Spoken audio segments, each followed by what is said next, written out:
Πώς θα βρω αυτό που αξίζω. Πώς θα αναγνωριστεί η αξία μου. Πώς η ζωή μου θα είναι μια ζωή που μου αξίζει.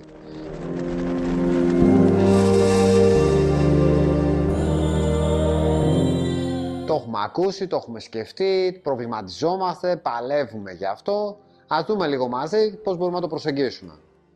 Είμαι ο Ευάγγελος Κατσιούλης, είμαι ψυχιάτρος ψυχοθεραπευτής, αρκετά χρόνια ενασχόλησης, διάδρασης και ψυχοθεραπείας.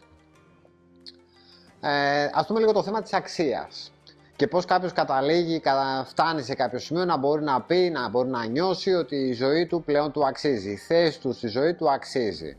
Αρκετοί βγαίνουν παραπονούμενοι όταν σκέφτονται κάπως τη ζωή τους, όταν σκέφτονται, αναλογίζονται αν αξίζει η ζωή τους, αν αξίζει αυτό που ζουνε, αν αξίζει το οτιδήποτε με το οποίο έχουν γεμίσει τη ζωή τους.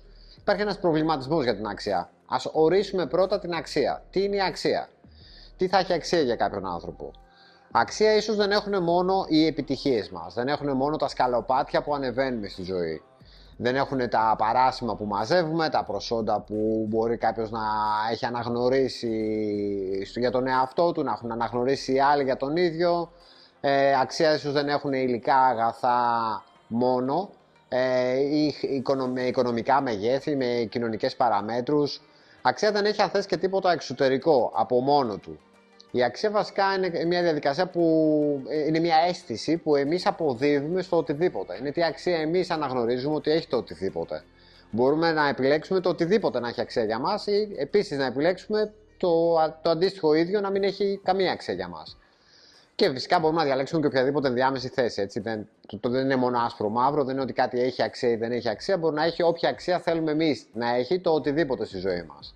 Αξία όμως σίγουρα, πέρα από οτιδήποτε αναγνωρίσιμο από την κοινωνία ή από άλλους ανθρώπους ή ακόμα και από εμάς, με όρους κοινά αποδεκτούς, αξία κυρίως έχει η αίσθηση που έχουμε μέσα στη ζωή μας. Δηλαδή, αν μας βολεύει η θέση μας μέσα στη ζωή. Αν η ζωή μας, αν ο χρόνος μας, αν η θέση μας μέσα στη ζωή, αυτή η δυναμική θέση που έχουμε μέσα στη ζωή, είναι μια θέση που μας αρέσει.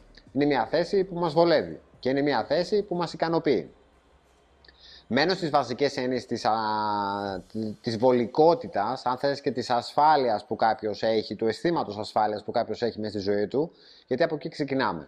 Η ασφάλεια κουμπάει το επίπεδο της επιβίωσης και θέλουμε ένας άνθρωπος να νιώθει ότι είναι ασφαλής μες στη ζωή του. Το θέλουμε για τον καθένα, το θέλουμε για τον διπλανό μας, το θέλουμε και για τον εαυτό μας.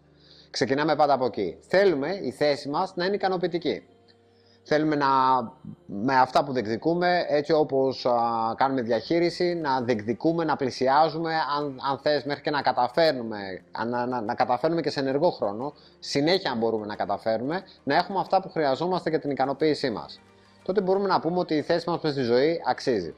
Γιατί βολευόμαστε, γιατί αξιοποιούμε τον χρόνο μας, γιατί εκμεταλλευόμαστε αυτή την ευκαιρία που λέγεται ζωή, αυτή την προσωρινή διαθεσιμότητα που λέγεται ζωή. Πάμε τώρα σε αυτή την αξία. Αυτή την αξία δεν θα μας τη χαρίσει κανένας. Και αν θες αυτό, υπογράμμισέ το όλο. Κάντο και με κεφαλαία. Βάλε και κάποιο φωσφοριζέ background από πίσω. Είναι κεντρικό θέμα. Δεν θα μας αναγνωρίσει κάποιος την αξία από μόνος του. Δεν θα μας πούνε ότι αξίζουμε. Δεν θα μας πούνε απαραίτητα μπράβο. Δεν θα μας δώσουν απαραίτητα συγχαρητήρια. Δεν θα τους αρέσουμε απαραίτητα. Δεν θα αναγνωρίσει κάποιος απαραίτητα απ' έξω ότι κάτι αξιόλογο, κάτι άξιο συμβαίνει στην περίπτωσή μας. Είναι μια αίσθηση δική μας. Και εμείς χρειάζεται να απαντήσουμε αυτή την ερώτηση και αν θες είναι πολύ προτιμότερο αυτό από το να κάνουμε γκάλοπ ή δημοσκόπηση στους γύρω μας, πώς μας βλέπουν, τι γνώμη έχουν για μας. Είναι αρκετά χαοτικό το περιβάλλον γύρω μας, διαμορφωμένο από αυτούς τους διαφορετικούς ανθρώπους, ο καθένας έχει την οπτική του, μπορεί να μας μπερδέψουν πάρα πολύ και να μας πάνε και πάρα πολύ μακριά, να μας αποπροσανατολίσουν αν θες, από το ποια πορεία ζωής θα έχει αξία για μας και από το πώς η ίδια μας η ζωή θα αναγνωρίζεται ως ότι έχει κάποια αξία, ειδικά για μας.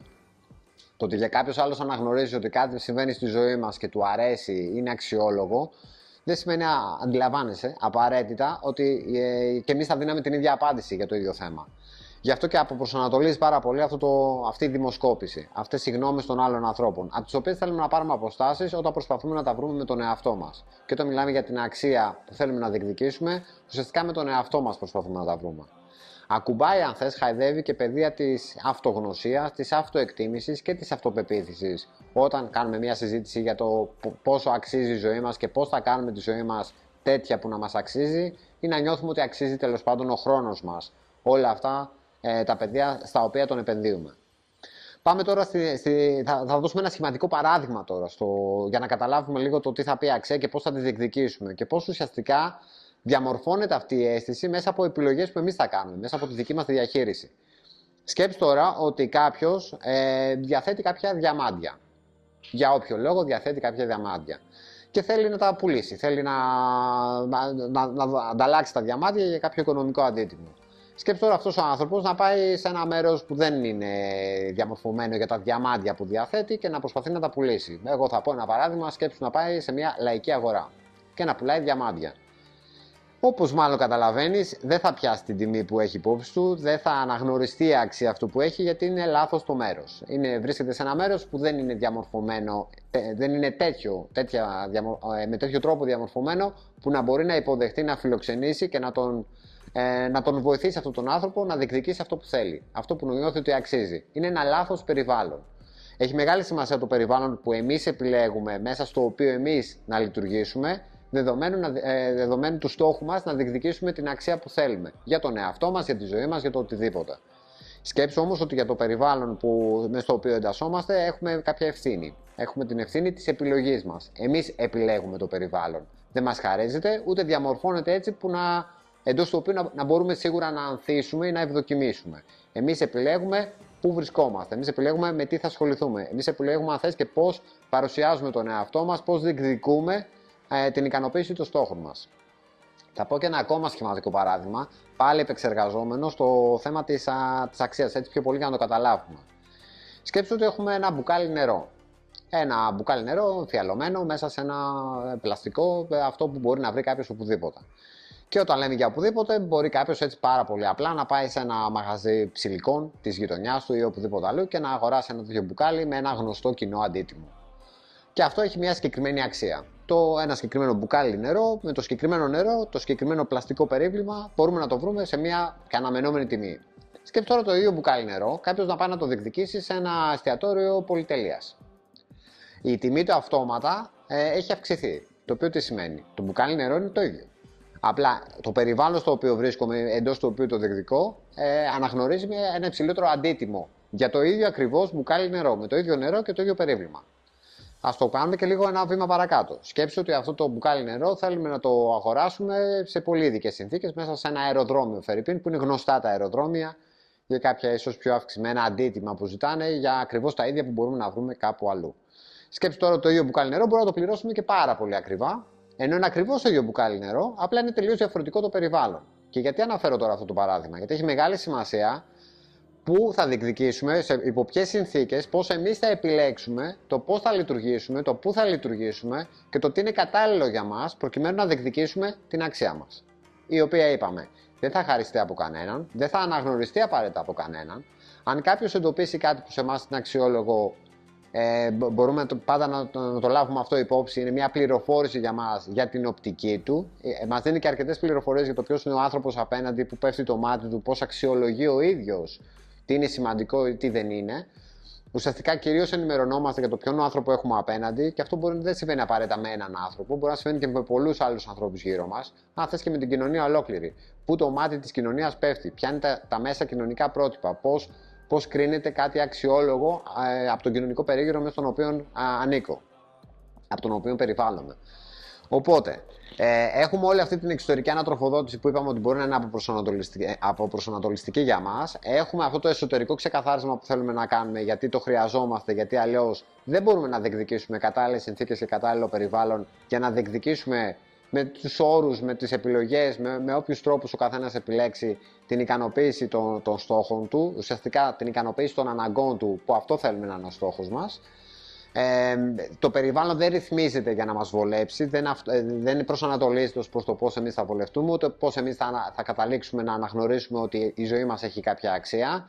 Εμείς επιλέγουμε το περιβάλλον, εμείς κάνουμε επιλογές πάρα πολλές, μεταξύ των οποίων και το πού βρισκόμαστε, αλλά και με ποιους τρόπους θα διεκδικήσουμε το οτιδήποτε.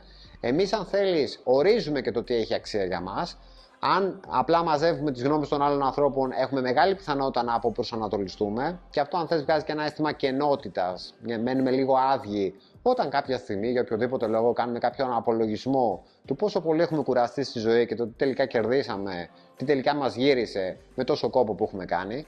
Θέλουμε να γεμίσουμε από την πορεία μας στη ζωή. Δεν χρωστάμε να κουραζόμαστε χωρίς αυτό να έχει κάποιο νόημα για μας. Δικαίωμά μας είναι αυτό. Για κάποιους είναι μαθημένο ήδη, για κάποιοι άλλοι ίσως να το λάβουν αυτό υπόψη και αυτό το βίντεο που βλέπουν τώρα να κινητοποιηθούν, να βρουν τον εαυτό τους και το δικό τους νόημα, τη δική τους αξία στη δική τους ζωή. Το χρειαζόμαστε όλοι. Έτσι, αν θες, έχει και κάποιο χαρακτήρα, κάποιο νόημα, κάποια κατευθυντικότητα, κάποιο προσανατολισμό η ζωή μας. Κατά τα άλλα, είναι μια ευκαιρία που όλοι την έχουμε διαθέσιμη, όλοι όσοι ζούμε, και ο καθένας καλείται να την αξιοποιήσει. Όπως το αντιλαμβάνεται, ο καθένας με πρωταγωνιστεί τον εαυτό του. Αυτά περί αξίας για σήμερα.